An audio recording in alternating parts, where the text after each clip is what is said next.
Everybody wants daddy's attention. I did not do vocal warm-ups.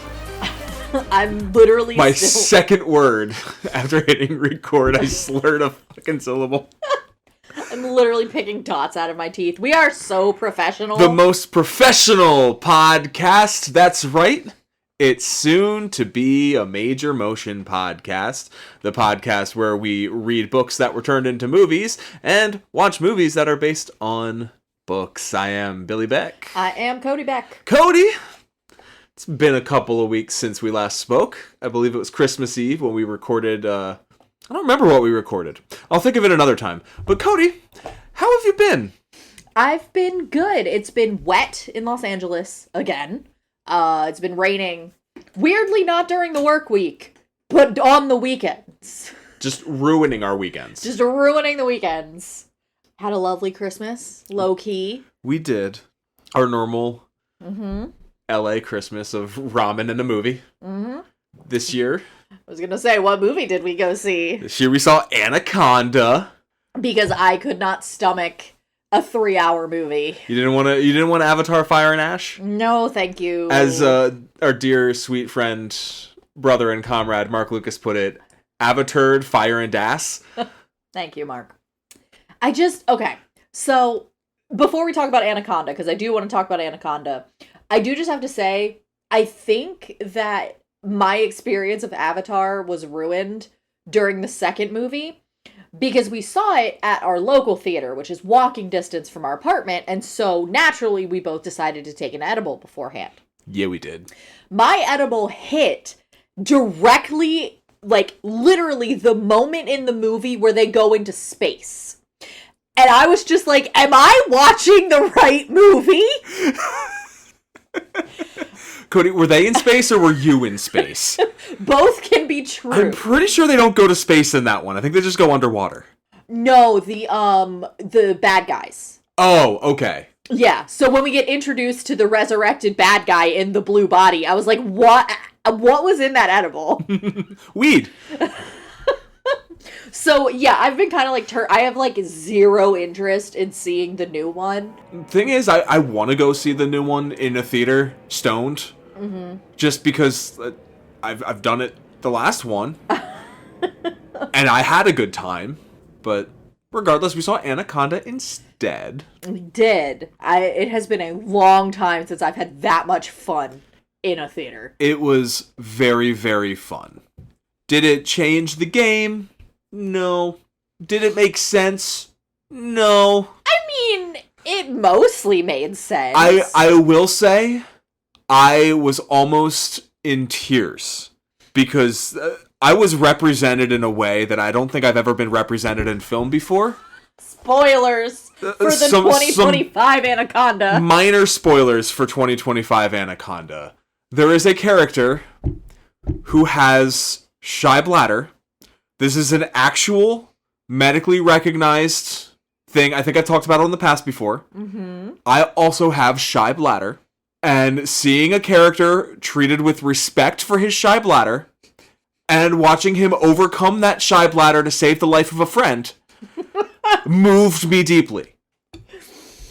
It's such a stupid fucking scene.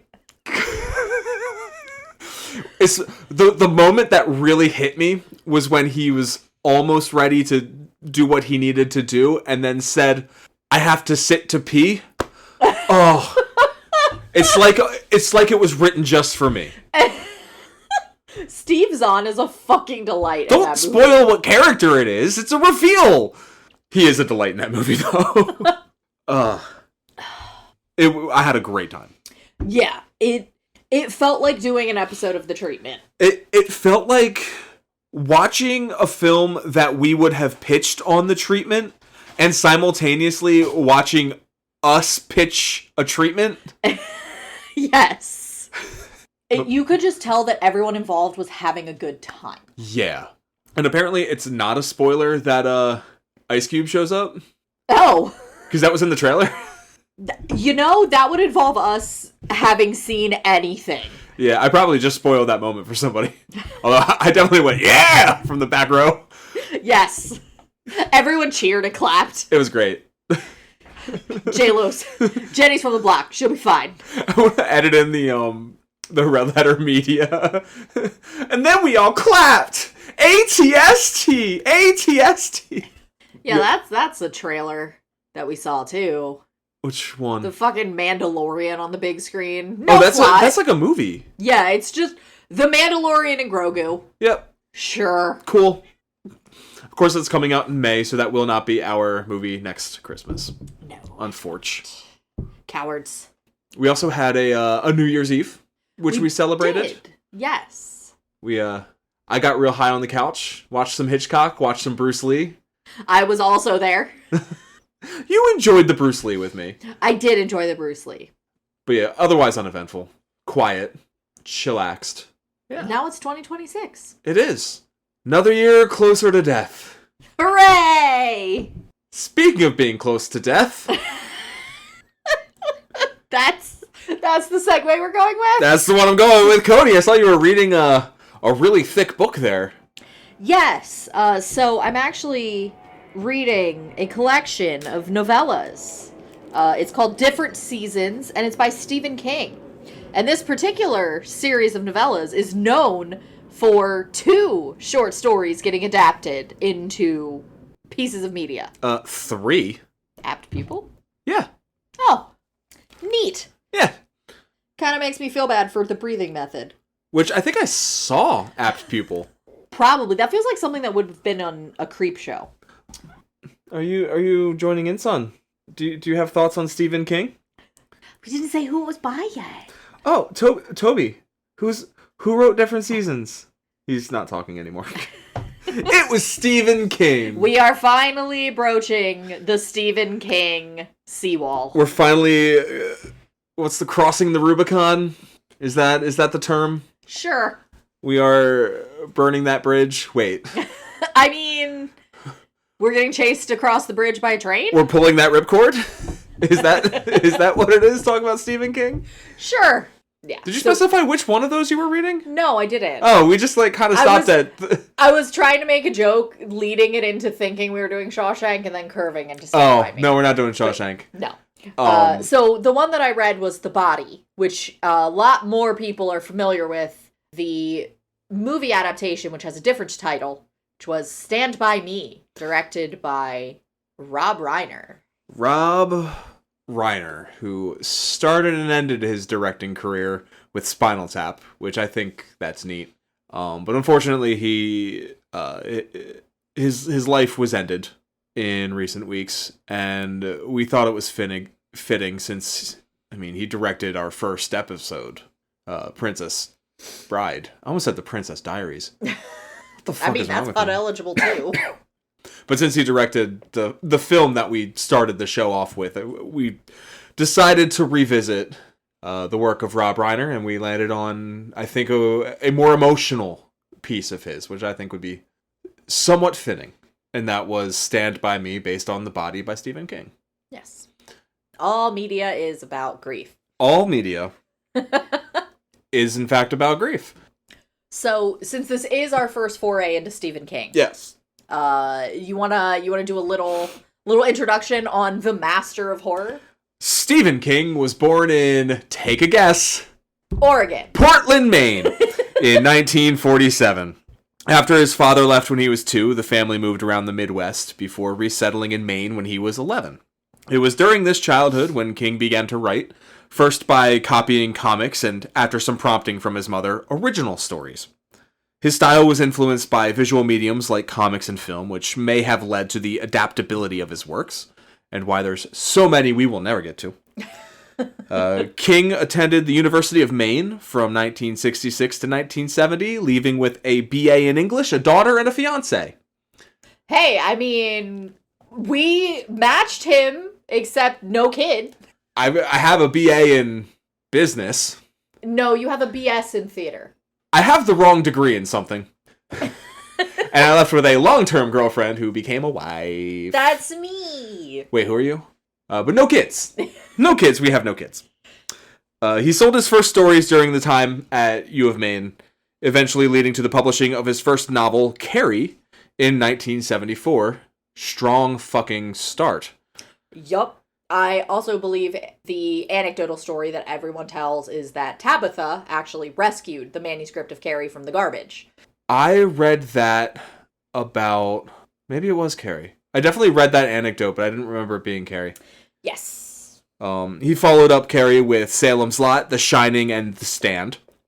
In 1982, he published a collection of 4 novellas called Different Seasons.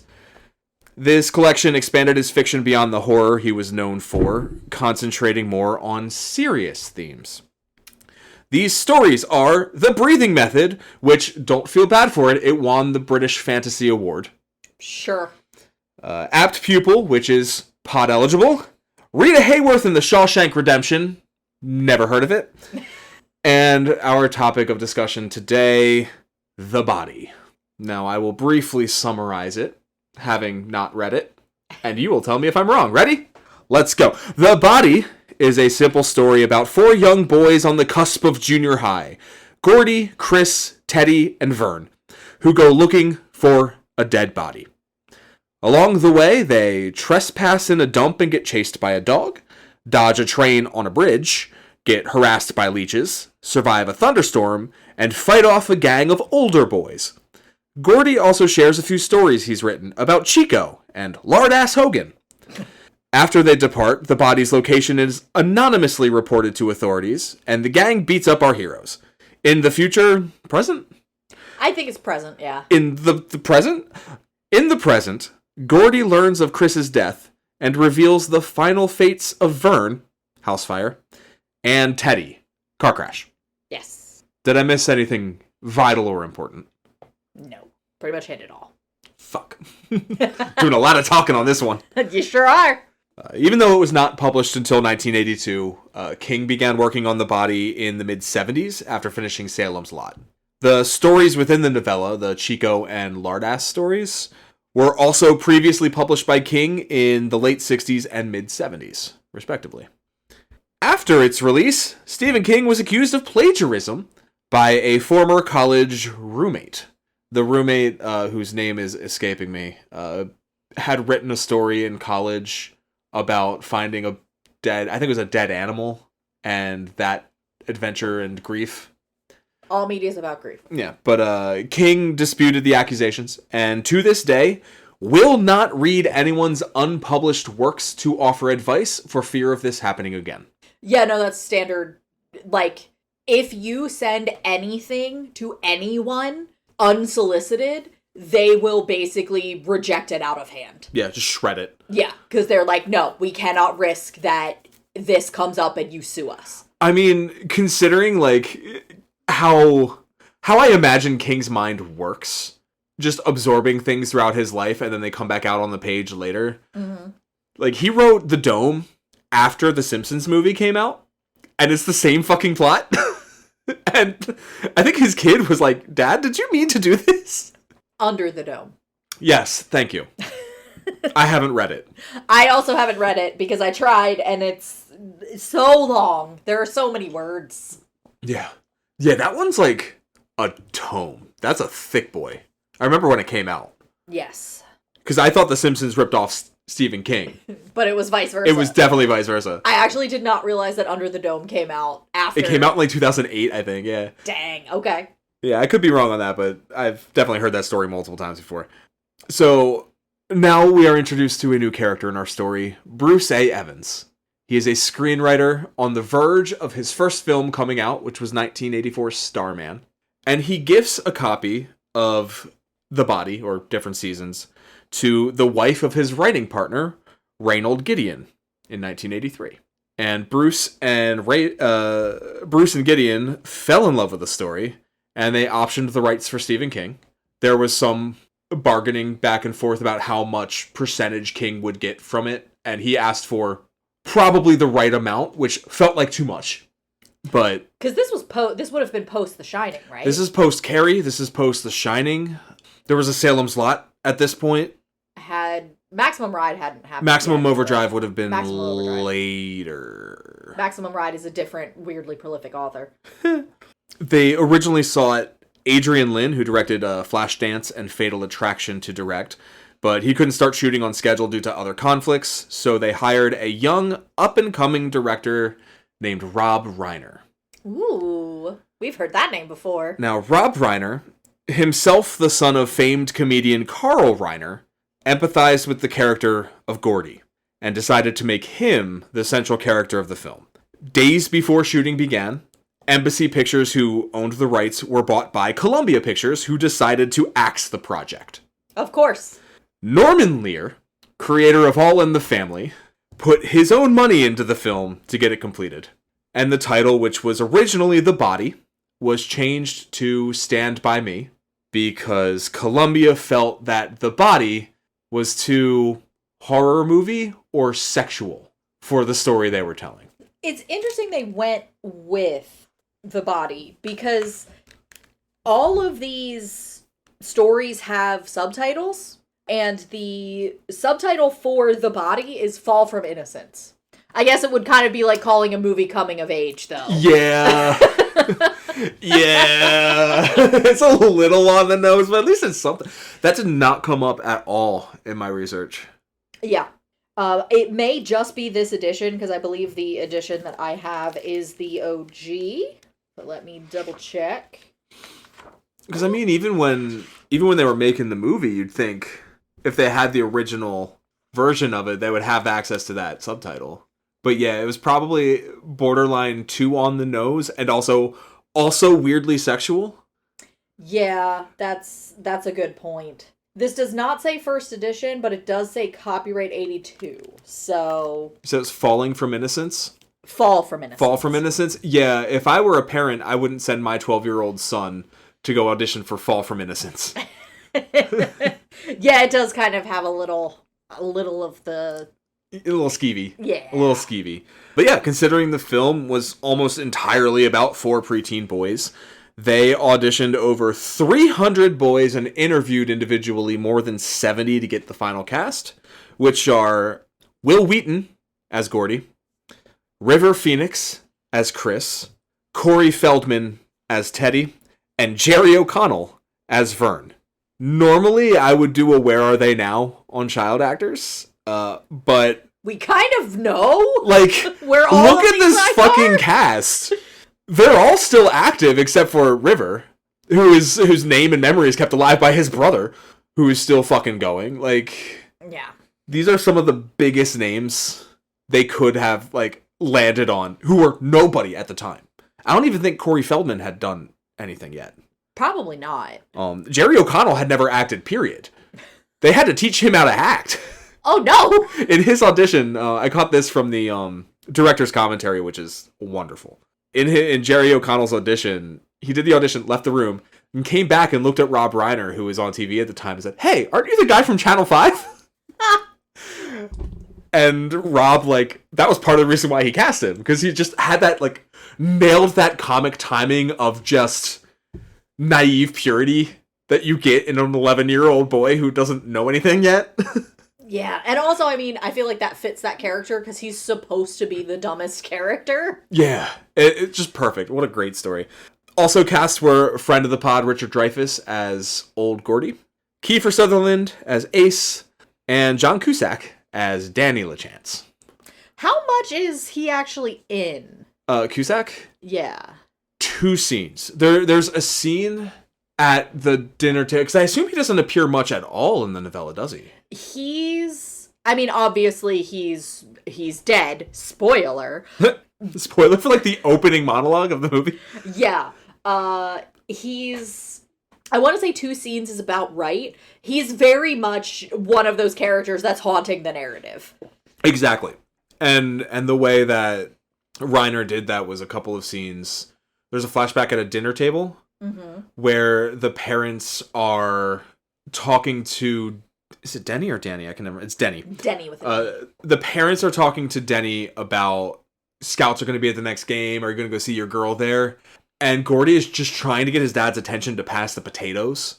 And it's Denny that goes, "Hey, Gordy wrote the story and it was really good." And he tries to, bring Denny into the fold. And then the second scene is when Denny gives Gordy his lucky Yankees hat. Which the next scene we see get stolen from Gordy by the gang. Yes, that is not in the novel. The scenes with Denny are the dinner table scene is basically Gordy being like asking them to pass the salt, and it's not a scene, it's more like him describing what it felt like being in the house. And he says one time, he said, "Pass me the goddamn spuds," just to see if anything would happen, and nothing happened. Yeah. Like, and expanding on this shit, Gordy's relationship with his dad is what Reiner brought to the table. His first rewrite of the script was just emphasizing that relationship, because it came from a personal place.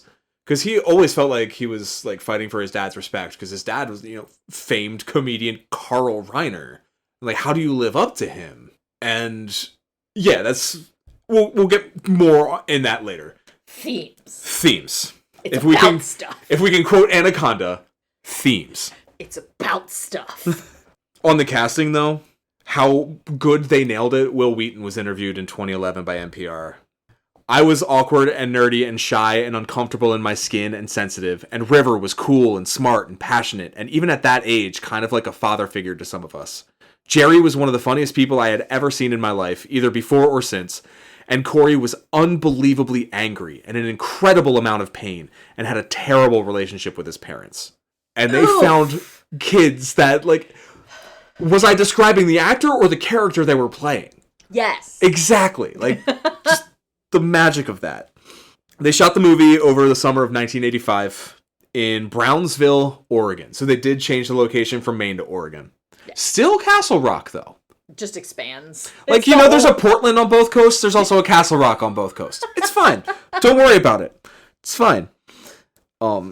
For the four main actors, they got together 2 weeks before production started and just played improv games and built camaraderie and became a group of friends, which I remember being 12.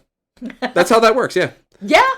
Now that we've talked about enough production and shit, Cody, would you like to watch a trailer? Sure. In all our lives, there's a fall from innocence, a time after which we are never the same. It happened in the summer of 1959, a long time ago. Oh, man, wait to hear this. Wait to hear this. What is it, man? You guys want to go see a dead body? When the night has come and the land is dark. We interrupt to bring you an update on the search for the missing 12-year-old Ray Brower. Kid's gone. They're never gonna find him. Not where they're looking. And the moon is the only light we'll see. You think Mighty Mouse could beat up Superman? Mighty Mouse is a cartoon. Superman is a real guy. No way a cartoon could beat up a real guy. Darling, stand by me. Oh, stand by me. We're gonna be famous. We're gonna be on every radio and TV show in the country. I still don't think we should go.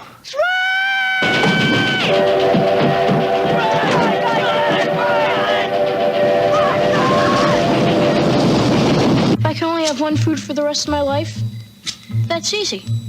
Pez. Cherry-flavored Pez. No question about it. I like to go someplace where nobody knows me.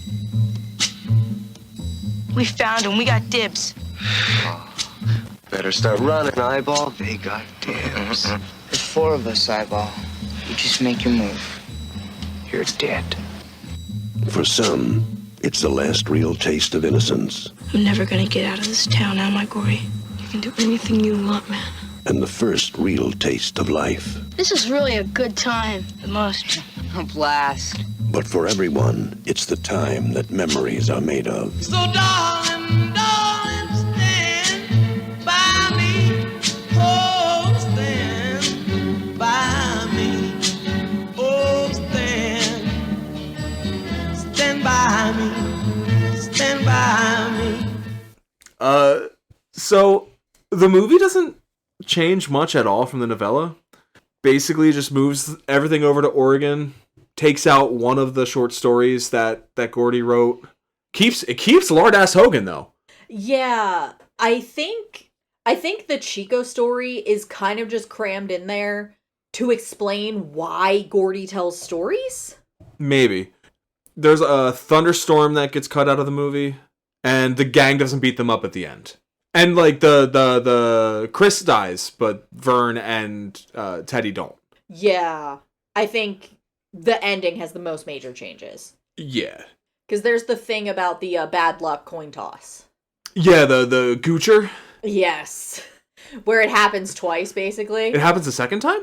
So they do it the first time, and then on his own, Gordy flips another one, and it's the same thing. So he's like, it feels like it happened again. Ah, okay. Yeah, I have some thoughts on why the ending is probably a little bit more hopeful for the film version. That makes sense. I feel like Stephen King used the ending of the what's-his-face story, the lard-ass Hogan story. Mm-hmm. That has the echoes of how this is gonna end, because he's like, well, yeah, he got his revenge for one day, but then, like, all the kids still kept bullying him. It's like, you still have to fight through, and it's not gonna end great. Like, you have this one great triumphant moment, and that's where the story ends, but that's not really where the story ends. Yeah. And, like, they have this one great triumphant moment where they scare off the bullies, the bigger guys, but the bigger guys come back. Yeah. Yeah, I think it was probably a good idea to not have the big guys come back and half kill the kids at the end of the movie. Yeah, it's also interesting because, like, I feel like there's something there about the fact that the big kids, when they do come back, they beat them all up separately. Mm-hmm. So the fact that they are not a united front, divide and conquer. Yeah, it's depressing enough, especially watching it now, watching River Phoenix fade away. Yeah. Oh, but also, like, that's Reiner. He especially at the time wanted more triumphant endings to the movies, because he would do Princess Bride shortly thereafter. Mm-hmm. Misery's less triumphant. He's really good at capturing, like, bittersweet. Yeah. And a lot that really shines through in this film, because it was so personal to him, as well as it being like a personal story to King. Yeah. Like, King, he always has writers as characters in his story, like famously in It, and The Shining, and Misery, and Dr. Sleep, and insert different King with. And while he has a writer character in The Body, it's a kid, not a professional. It's someone who wants to be a writer. Yeah. And that just, like, screams personal, considering he wanted to be a writer since he was that age. And it's not a projection of King who he was as he wrote, but it's a projection of King's memories of who he was as a kid. Yeah. I think I said to you, Stephen King is the most compulsively readable author that I don't know whether I like or not. And I think it's because he's so good at putting you in the headspace of the kid that you're supposed to be seeing. Like, I have only read this, Carrie, little bits and pieces of Carrie and Firestarter. And Firestarter, a decent portion of that, is in the head of a 5 to 7-year-old. Mm-hmm. And he's really excellent at just getting you in there and making you understand how this person ticks. And you can tell that there's a lot of himself in Gordy. And it also helps that, of course, he's writing this as a writer. Writing about writing. Yeah. So he's like, when he inserts that first story that's cut from the movie, he's like, there's stuff in that story that is great, but you can tell it's written by an amateur. And he's like, but at the same time, if I went back now and touched it, it would be different and it wouldn't be as good because it's not raw anymore. Yeah. But also I kind of like that he took stories he wrote when he was in his, like, mid-20s, and he's like, look at the story this 12-year-old wrote. That just makes me laugh a little bit. There's, like, fake citations from the fake publications that the stories were in when he puts those chapters in. But yeah, in addition to, like, this being personal for King, it was personal for Reiner. And I think that's where the movie really shines, is that you can tell that the people who wrote the story had a lot of heart and a lot of shit to add to it. Because Reiner was 12 in 1959. He was the age of these kids at the time these kids were doing these things. So much of like the slap me some skin and the two for flinching and all the like little kid shit they do is shit he did with his friends growing up at that age in that time. And that's why it rings so true. Exactly. And then there's all the little kingsism like Goocher. That's totally a King thing. Because Maine is a weird fucking place. Yep. And anywhere you get to like the top corners or the bottom corners of the country, you're gonna have some weird shit going on. And I feel like that works when they, in the movie, I feel like it works when they switch from one weirdness to another. But also, like, King, in those formative years from 2 to 11, he was also traveling the Midwest and I think spent some time in Colorado. So picking up those local things and then taking them back to weird-ass Maine... Yeah. Is, like, you get... There's so many weird King phrases. Like, was it Dreamcatcher has a few of them. Oh, yeah. It's not shit gremlins, but it's something like that. I think you're right. Like, that's from that, Different Day, Same Shit. Same shit, different day. That came, like, that's, like, these weird little phrases and terms. I'm trying to remember the good ones from... I feel like it's really hard to pull it out of pop culture because he's been in pop culture for so long at this point. You almost can't trace it back to him. Yeah, King is such a weird figure because he's simultaneously, like, literature, but he's never not been pop culture. Because the film version of Carrie came out, like, the next year. Yeah. And... like, I'm pretty sure Dr. Sleep was already optioned while he was still fucking writing. Yeah, I think he sold the rights. When he revealed that he was writing a sequel to The Shining, like, Warner bought the rights to make that movie. Yeah. And, like... I mean, and it goes back to him being influenced by comics and TV. Like, his writing was influenced by popular culture as well. He didn't, like, grow up reading the classics. He wasn't reading Treasure Island and the Odyssey. He was reading fucking Superman comics and probably serials and horror shit. Yeah. And then he comes out and writes Creepshow, and he progresses popular culture in that way. Yeah, he's someone who is not ashamed to be like, oh yeah, I read fucking everything. Like, if you look at any interview with him where he gets asked what media he consumes, and like, especially if he's asked what he reads, he's just like, fucking everything. Like, he will read whatever he can get his hands on, and I think that's why he's so well-rounded and why he can write about so many different things so accurately. Mm-hmm. And he's also not ashamed of that. Yeah. He's not like, oh yeah, I read this high art book, and then I also read this. Like, he's very much like, no, I fucking love this shit. Yeah. I mean, the dude, like I said, the dude wrote fucking Creepshow. Mm-hmm. And also The Shawshank Redemption. Mm-hmm. It's, like, his range is just so fascinating that, like, he's an interesting guy. Like, we will definitely come back to King. Yeah. And when we do, it would be almost impossible not to. I'd want to do more Weird King. Yeah. But... yeah, I don't remember where I was going with that. Just making points. So, speaking of themes. Themes. It's about stuff. This movie is about stuff.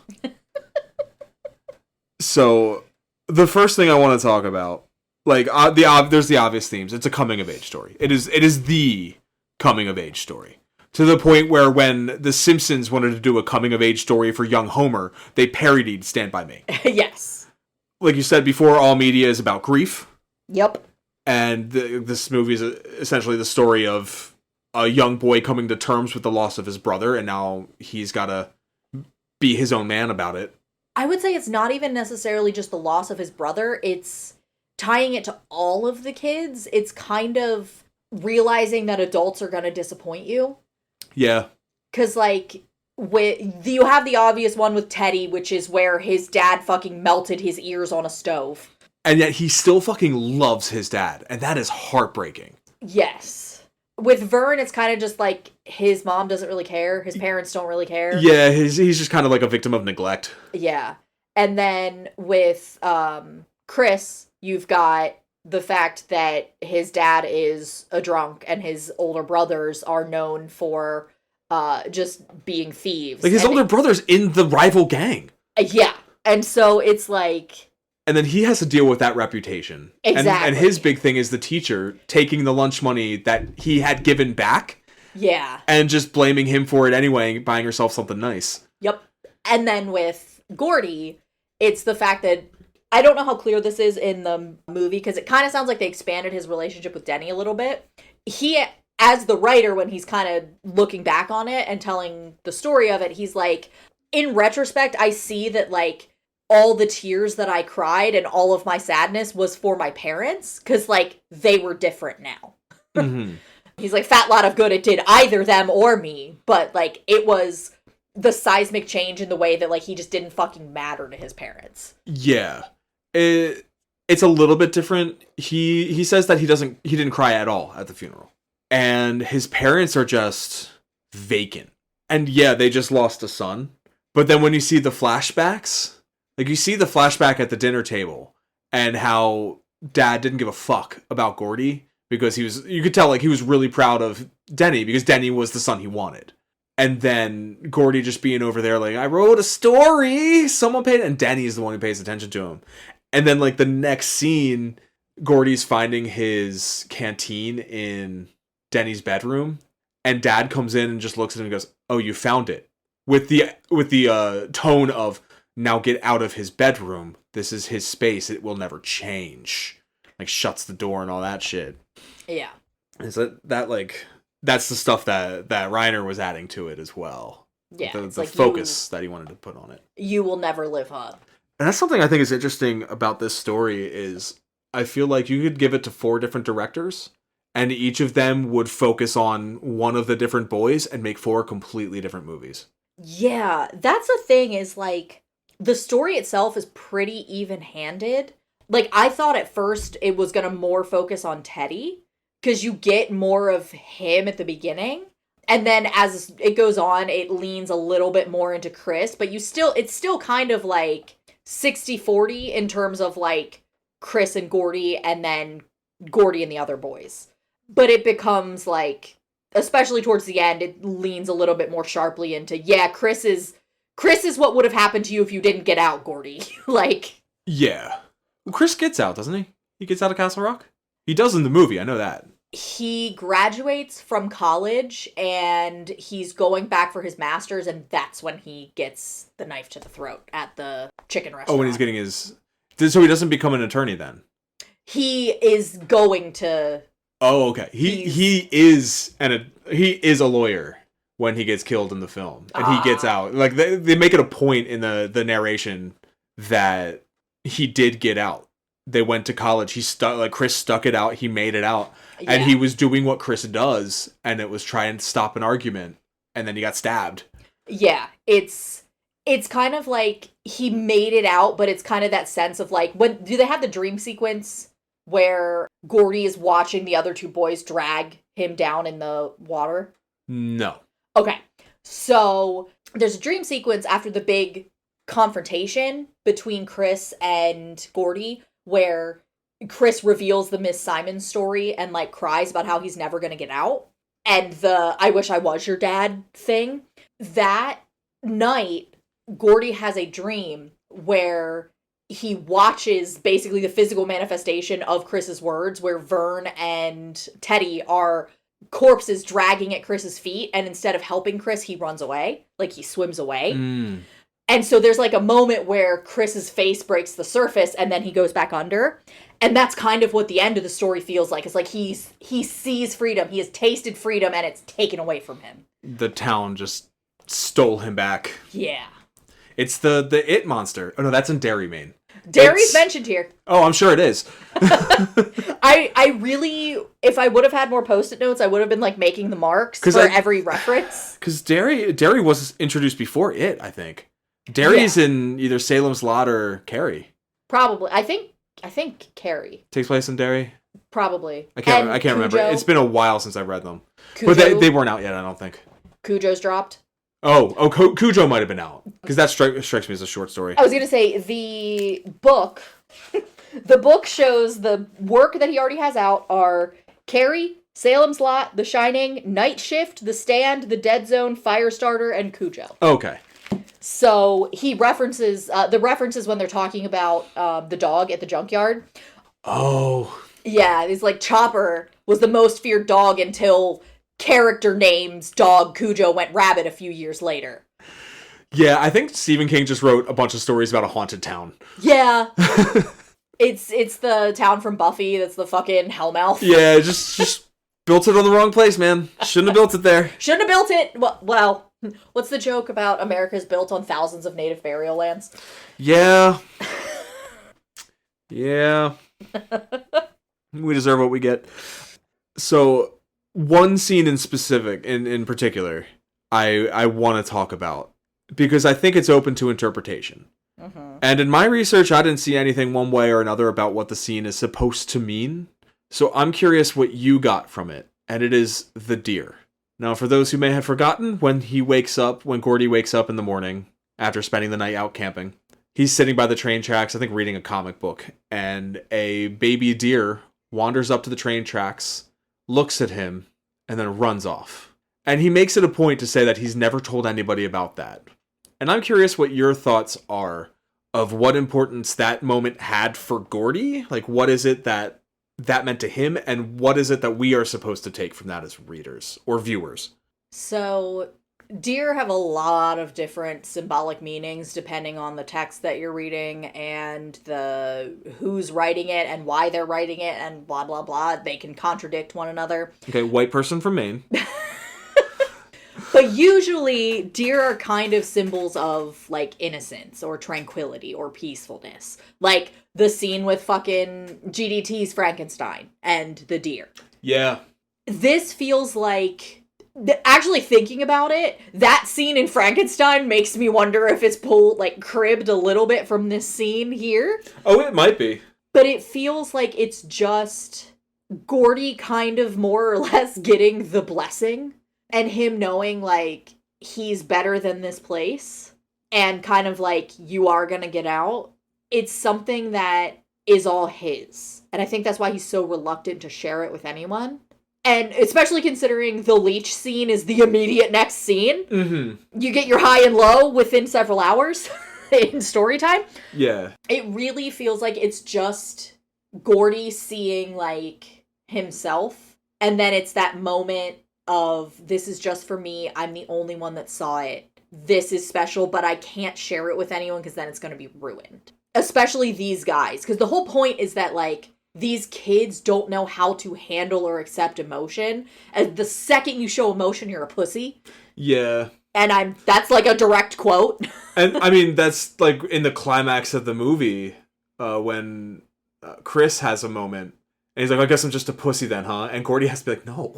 You're not. You are allowed to experience emotion. It's okay. Men can have emotions other than anger. So what do you think of the deer scene? What is your take on it? I've been trying to grasp the feelings that the scene gives me, like, and trying to put it into words for days now. It's for Gordy, I think it's a situation like, the universe is telling me it's okay. Like, that I'm okay. If a deer is willing to get this close to me, not panic, not freak out, like, that says something about me. I'm on the right track. Like, that's how it reads to me. But like you said before, deer have symbol or are symbolic of things, usually some sort of innocence, or for me, like on a personal level, it feels like a springtime or a renewal or a rebirth kind of vibe. And he is, like, right in a moment of change in life. And, like, this is the birth of who you are going to be. Like, you are no longer Denny's little brother. You are no longer your father's son. You are Gordy. You're making a name for yourself going forward. Like, it's that kind of, like delineation in that moment. And that's what I, as the audience, got out of it. But yeah, for Gordy, it's so vague. Like, weirdly vague for a movie that's kind of on point with its themes throughout. I feel like it's kind of a Rorschach test in that, like, you see what you need to see. Yeah.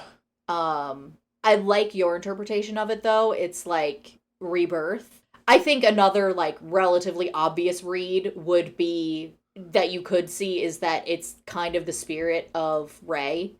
It took me a minute to realize who Ray was. It's like, Rey Mysterio? R-A-Y. R-A-Y. The dead kid telling them it's okay. That's an interesting read, too. Yeah. Because they're close at that point. Yeah. And I think at that point they're within he says something about 10 miles, And then, like, he kind of makes a joke of it. It's like, just in case, like, everyone is wrong, and the ghost actually does, like, wander around, we're gonna be, like, more than 10 miles away. And I think at that point they are within the 10 miles, so that would be kind of like a fun little nod. Mm-hmm. But, yeah, like, I could see it also being, like, an indication of, like, maturity. Like, this is the last time you're gonna be this young. Yeah. Like Eddie Kingston said on Collision tonight. You just turned 8, kid. Enjoy it, because after 8, it all goes downhill. Way to date their recording. People know. We don't backlog these for long. We're not the treatment. That's the real professional operation we have. We're like 6 episodes ahead on that shit. So, speaking of... The treatment? No. Speaking of symbolic gestures. Mm-hmm. Speaking of symbolic gestures. In the novel, Chris is the one who holds the gun. The gun is also a secret. Mm-hmm. The only person who knows he has a gun is Gordy, because of the scene where they shoot the trash can. Yeah. I also don't think in the movie, or in the novel, I don't know if it's made clear to the other boys that they have a gun, because they've both run away at that point. So I don't know if anyone ever knows besides Gordy, and obviously the boys they're aiming the gun at. I don't know, they could be very stupid. I've seen some low perception checks in my day. This floor is made of floor. It wasn't. So, the movie obviously changes that to Gordy is the one holding the gun. Yeah. Which I think is a stronger choice. All of the characters go through an arc through the journey, but because Reiner wanted to concentrate on Gordy, Gordy's arc is prominent. And that's the culmination of that arc. That's the point where he, takes control of his life, takes control of the situation, refuses to back down and be bullied. And defends his friend. And to an extent, Ray Brower, who doesn't want Ray's body soiled by these people coming to look for fame, and also recognizes that they're doing the same thing and they choose to just leave it. I think something else, and correct me if I'm wrong, it feels like that's the point where all of the boys start looking at him in the movie as the leader. Because before they were looking at Chris. It's so close to the end, we get so little of the group after that moment. I get that viewpoint.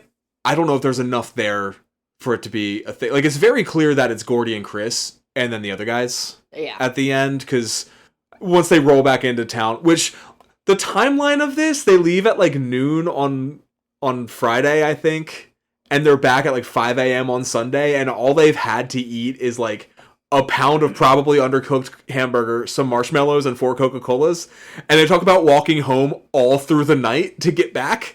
Like, man, their journey out was crazy. How can we get none of that? Because they've already solved their problem and the universe isn't trying to stop them anymore. But yeah, we see none of that. And at the end, we just see Vern walk off, find a penny. And then Teddy makes some jokes about getting grounded when he gets home. Mm-hmm. And then Chris and Gordy have their goodbye, which is like a more heartfelt moment. But yeah, I can see where you're coming from with it kind of changing. Because the way that I read it in the novel is Chris is willing to perpetuate the violence that has him trapped, and that's ultimately why he does kind of get claimed by the town. And I think having Gordy take the gun instead is a stronger choice, because it shows that he is a leader and he is stepping out of the shadows and taking control. The dialogue is all word for word. The stupid fucking line that he has that's red. Oh, suck my big fat one? Yeah, like that is straight from the novel. Fattest one in 4 counties. But yeah, no, I agree with that, because it also gives Chris the ability to not be a leader for a minute. And it allows Chris to listen to Gordy. And that might be why his fate is a little bit better in the film. I mean, he still kind of ends the same way, but he doesn't get claimed by the town. He gets claimed by his own goodness. He makes it out of the town. And that's because he's able to follow Gordy and be pushed by Gordy to be better. Yeah. And reach his full potential. In stereotypical 80s fashion, the F slur is used a bunch. F slur, R slur. I don't think R slur, because of Teddy. I don't think anyone ever calls him the R slur. The one that gets him is loony, when they call his dad a loony. Yeah. That's the one that almost has him going over the fence to fight the... I will rip off your head and shit down your neck, fat ass. Yes. Yeah. Great scene. The way he just fucking snaps. When I watched that scene with Reiner's commentary, he was mentioning, like, we could not have made this movie if we didn't find Corey Feldman, because no one had the rage that kid had. And he still has it, if you pay attention to some things he said about what Hollywood was like for him in the 80s. I get it. Yeah. But yeah, he nailed that scene. So we hit the deer scene. We hit, Talked about coming of age, grief, loss of innocence. Yeah. Themes. You know it's a great theme, especially in modern society? Money! Money! Film was financially successful. Earned $52 million on the $8 million budget. Damn, Norman Lear got his money back. He sure did. Critically positive reviews, including from Stephen King himself, who called it the best film ever made out of anything I've written. Wow, when you've got Carrie? Stephen King, after, I think it was a private screening for him, he needed to go be alone for 15 minutes. He was already alone! It was a private screening! But anyway. More alone. And the screenplay was nominated for Best Adapted Screenplay at the Academy Awards that year. Did it win? It did not win. Do you know what did win? I'm gonna find out. A Room with a View. Is that Virginia Woolf? Based on the novel by E.M. Forster. Oh. Do you know what else that beat out? What else? Former episode of the pod, The Color of Money. Nice. That's what you deserve. So Stand By Me is widely considered to be a classic of the coming-of-age genre. For the generation before ours, like, it's the coming-of-age movie. Yep. Brownsville, Oregon, where it was shot, stages an annual celebration of the film, sometimes including pie-eating contests and outdoor screenings. Also, the penny Vern finds. They have a permanent fake penny embedded in the pavement there in honor of Stand By Me, as well as some other stuff around the town. And the legacy of this movie is in fucking everything. Like, one scene at the dump with the scary dog that's not actually that scary, that's like the entirety of what Sandlot is built around of. Like, yes. It's that scene plus baseball. And also the fading away at the end. Like, yeah, I mentioned The Simpsons did a whole episode parodies of it. If you go back and play Pokemon Red at the beginning of the movie, or at the beginning of the game, if you look at the TV, your character says, Mom is watching a movie, 4 boys walking on a train track. Mom's watching fucking Stand By Me! Unless, except for the Game Boy Advance Fire Red and Leaf Green, if you play as the female character, she's watching The Wizard of Oz. But... Okay. Yeah, she's watching fucking Stand By Me. There are so many references to it in stuff. I had another one that I thought of as well while we were talking earlier, and I lost it. Maybe I didn't. Maybe it was the dog. But I feel like so many scenes from this movie are referenced as well. Like leeches happens and other things. I'm clearly at the end of my notes. So it's one of those things where I recognize parodies or homages or references to Stand By Me, having never seen it before yesterday. Yeah, it's up there with like Citizen Kane and Casablanca of like referenced in other shit to the point where you don't even recognize it as a Stand By Me reference anymore. Yeah. Like every scene is a trope now. Yes. Like the standing up to the bullies bit at the end is real tropey. Oh my god, I just realized the Girl Scout fucking treatment we did is basically Stand By Me. Fuck, did we accidentally Stand By Me? We accidentally Stand By Me, and it's just a monster instead of a dead body. Please don't go listen to the episode of The Treatment called Little Bo Peep and let us know, did we accidentally Stand By Me? Because I think we accidentally Stand By Me'd. 4 girls, different skills. I think we had 5 girls. We kept forgetting like about one of them. Like we would do scenes and have 4 of the 5 girls all be involved. It was like one of them would just, it was a different one every time, would just not be involved. I loved that story we came up with, but it was probably because it was just fucking Stand By Me. Stand By Me, but less raw. So would you recommend the novella?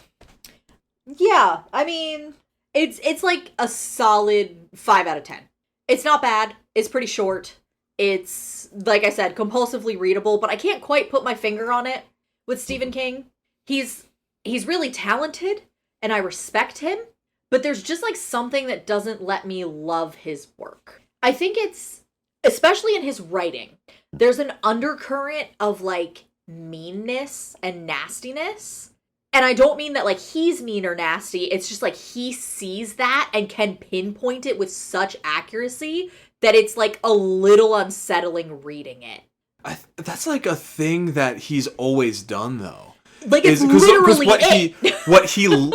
what Stephen King loves, like the stories he loves to tell, is less about the supernatural element and more about how that unexpected fucks with societal norms.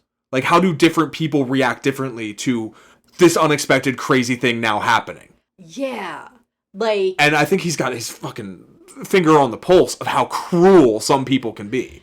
Yeah, and I think it's, like, the fact that he's able to delve into that cruelty, and then there's also just, like, a level of... I don't want to say sadness, but it's kind of, like, resignation that that's kind of just how things are. It just kind of makes me sad. His work makes me feel feelings, but I don't know if it's the feelings he intends. I think it is, because I think he's trying to point out that, like, because like the unexpected element, because every Stephen King thing has the unexpected, and in The Body, it's just there's a dead body and like 8 children know where it is. That's all that is. It's not, giant meatballs that eat history. Or a giant spider that looks like a clown until the kids all fuck in a sewer, or whatever the fuck it is about. It's so. I've seen both of those movies. Yes, except they cut out the child orgy in every filmed version of it. I can't imagine why. Probably because it's a child orgy. But in The Body, it's something. It's not like normal, but it's something plausible. And that still brings, like, this hideous nature out of some of these kids. Yeah. Something in the novel, too, is that it kind of ends with Ace. Gordy goes back to visit his dad to take his kids to see their grandfather, and he sees Ace. And he's just fat and going to the bar. And he's, like, probably sitting on the same stool he sat on for the last 30, 40 years, except for 3 hours on Sundays, and he's still alive, and I'm still alive, but my friends are dead. Yeah. And it's kind of that, like, the people that stare death in the face, literally and figuratively, aren't always the ones, are the ones that kind of don't get to meet death right away. Yeah. Like, death hesitates with them. Yeah. Yeah, I can see how that would leave you, like, kind of on a downer at the end. Just a hair. Just a bit of a downer. I get why Reiner was like, no. We got box office to make here. We want people to see the movie. So, speaking of the movie, did you like it? Do you recommend it? Yeah. Did you like the seminal classic? Did I enjoy one of the finest pictures ever made by a generational talent of a director who had an unbelievable run of films in the late 80s, early 90s. Did I enjoy one of those? I did, in fact. It's this time through, especially this, because I watched it twice yesterday, and the second time with commentary was a bit harder to get through, but it was because I'm hearing Rob Reiner, and it was just him on commentary. And he would crack jokes at different points and stuff like that, but then there were moments when he would just explain, like, this is what I told River before shooting this scene, and then he would just shut up, and you would have more context for what the actor is going through in this scene, and how that layers on to what the character is going through, and it just adds so much more emotional weight to the movie, and it was heartbreaking, because I'm hearing Rob Reiner's voice crack at the fact that we lost River Phoenix at such a young age, as he's literally fading off screen, and I'm knowing, like, damn, this dude who made this and made so many seminal films in my life, like The Princess Bride and Spinal Tap, he's no longer with us. We don't get to hear his voice anymore. And it just like, really kind of wrecked me a little bit. Like, this has been a hard one to talk about because it's such a personal film for Rob Reiner, and it's such a personal story for Stephen King, to the point where, like, they were, like, making each other cry with the way that they were telling the story. And now I'm crying over here 30, 40 years later. Fuck, it's the 40-year anniversary of Stand By Me. Oh, God. Because it's 2026 now. Yeah. So, yeah, you want to go to Brownsville for the 40th? And Sure. No, it's an amazing movie. If you haven't seen it before watching this, why? But obviously, it's a fucking masterpiece of cinema. It really is. I have no faults with it. And it's so simple. Just 4 kids and then their cameras out in the woods. There's only like a few effects scenes. A lot of the train stuff they did with long lenses. So it was a real train on the same tracks as the real actors, but it was like way further away than it looked. And then they just used some stunt women as body doubles for some long shots of the bridge scene. And that's it. That's it. A couple composite shots in there and that's it. Like, it's just a simple movie, simple story, but so elegantly told and wonderfully performed. And every piece came together and fit perfectly. It's 10 out of 10. Does this make 2 of 2 where the movie's better than the novel for Reiner? Between this and Princess Bride? Yeah. Seems that way. We haven't done any other Reiner, have we? I don't think so. Dude, we're getting to the point now, we've been doing this long enough, I've started forgetting some shit. Yeah. What was it the other day? I was like, we should do this movie. Oh, fuck, we already did. Just want to confirm that we didn't do any others of his. I can't believe he did. Yeah, that run I was talking about, Stand By Me, The Princess Bride, When Harry Met Sally, Misery, A Few Good Men. Those don't seem like they should have been done by the same director. The man fucking coined the term the bucket list. So, yeah, so we're 2 for 2 on Reiner being better than the authors. We only have a handful of other ones we can do from him that are based on books. Yep. And they're King. He loved Stephen King.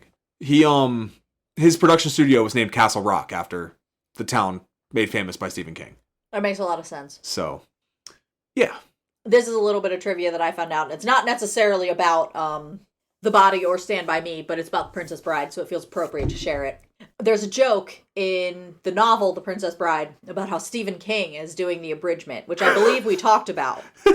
And that's because William Goldman and Stephen King were friends, and Goldman did a bunch of screenplays. Yeah, he did. For King. I believe he worked on Misery as well. You might be right. And I think he also worked on Shawshank. But yeah, that was a fun little piece of trivia that I learned. Fucking love that. Mm-hmm. Yeah, so we finally pulled the Band-Aid. We finally talked about Stephen King, one of the, if not the most prolific author in the film adaptation world. Yeah. Everything he wrote came out at some point, except for the breathing exercise or whatever it was called. Yes. But, I mean, to be fair... Oh, that's the wheel for the treatment. That is about a woman trying to give birth. So, we know Hollywood hates women. Oh, that's a good point. So, since we've pulled the Band-Aid on the writer, I think next time out, we should rip off a Band-Aid for a director who has adapted a handful of novels for screen. Okay. Including one by Stephen King that we've brought up a few times today. Okay. But we're not going to talk about The Shining. We're going to do one of Kubrick's other films. We're going to do one of my favorite of his, and one that I know varies somewhat wildly from the novel. Not necessarily in what happens, but how it's told. And we're going to talk about 2001, A Space Odyssey. Why do you hate me? Because I love you. And we don't do enough science fiction on this podcast. Yeah. We do a lot more fantasy than science fiction. We do. I did enjoy The Martian. Yeah, I mean... And hey! Andy Weir's fucking great. We'll get to do Project Hail Mary coming up. Yay! But next time out is Kubrick's 1967 film, 2001: A Space Odyssey. Did I get the fucking... You probably got the year right. It's one of your favorite movies. It was 67 or 69. Nice. Oh, shit. I can't fucking see. Both wrong. 68. Split the gap. Yeah, we're going to talk about Stanley Kubrick's 68 film, 2001: A Space Odyssey. But until then, you can check out our link tree in the description of this podcast, linktr.ee/soonmajorpod. There you can find our email address if you want to shoot us an email, suggestions for future episodes, corrections, omissions, all that fun stuff. You can also find our Blue Sky accounts down there if you want to give us a follow. You can also find our Ko-Fi account if you want to throw a couple bucks our way to help pay for podcast hosting fees. That is not free. But until the next time, I am still Billy Beck. I am also still Cody Beck. And I have to pee so bad. Let's talk some more. I've had to pee since we watched the trailer. Let's talk some more about the intricate details of Stephen King and Rob Reiner in Stand By Me. Let's discuss in more... All right, so on the director's commentary, Rob